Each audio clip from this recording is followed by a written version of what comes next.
అయితే మీ పార్టీలో సఖ్యత లేదంటారా? అందుకే 10 మంది వరకు ఎమ్మెల్యేలు పార్టీ మారిపోయారా?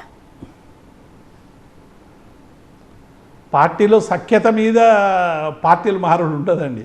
ఇప్పుడు ఏదైనా పార్టీలు మారితే ఏదైనా రాజకీయ సిద్ధాంతమో మాకున్నటువంటి ఏదంటే మేము అనుసరిస్తున్నటువంటి విధానాలు నచ్చకపోయినటువంటి వాళ్ళు ఎవరు లేరు. మీరు చూడండి, ఎవ్వరు ఆ డిబేట్ పెట్టడం లేదు. మాకు ఈ 10 ఏళ్ళు మా నియోజకవర్గం అభివృద్ధి జరిగింది, కేసీఆర్ గారు మమ్మల్ని మంచిగా చూసుకున్నారు అని చెప్పుకుంటూ వాళ్ళు పోతూ ఉన్నారు. వాళ్ళకి ఒకే కారణం ఏం చెప్తా ఉన్నారు, మా నియోజకవర్గం అభివృద్ధి జరగాలంటే అధికారంలో ఉన్న పార్టీతో పోవాలి, లేకుంటే మాకు ఇబ్బందులు ఎదురైతాయి అనేటువంటి విషయాన్ని వాళ్ళు పదే పదే చెప్తా ఉన్నారు.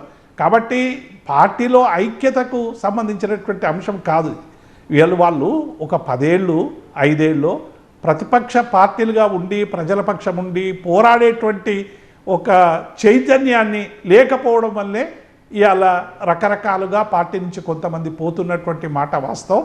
కాబట్టి డెఫినెట్గా భవిష్యత్తులో మా నాయకత్వం వీటికి సంబంధించి బాగా ఆలోచించి రేపు ఎమ్మెల్యే టికెట్లు ఇచ్చేటప్పుడు కానీ, ఎంపీ టికెట్లు ఇచ్చేటప్పుడు కానీ, ప్రజాప్రతినిధులుగా సెలక్షన్ చేసుకునేటప్పుడు కానీ వీలైనంత మేరకి ఒక కమిట్మెంట్తో ఉండేటువంటి వాళ్ళు, చైతన్యవంతులైనటువంటి వాళ్ళు, ప్రజల పక్షం ఎప్పుడూ పోరాడేటువంటి వాళ్ళని మరి తీసుకొని డెఫినెట్గా దాన్ని ముందుకు తీసుకుపోతుందనేటువంటి విషయాన్ని నేను ఈ సందర్భంగా గుర్తు చేస్తాను.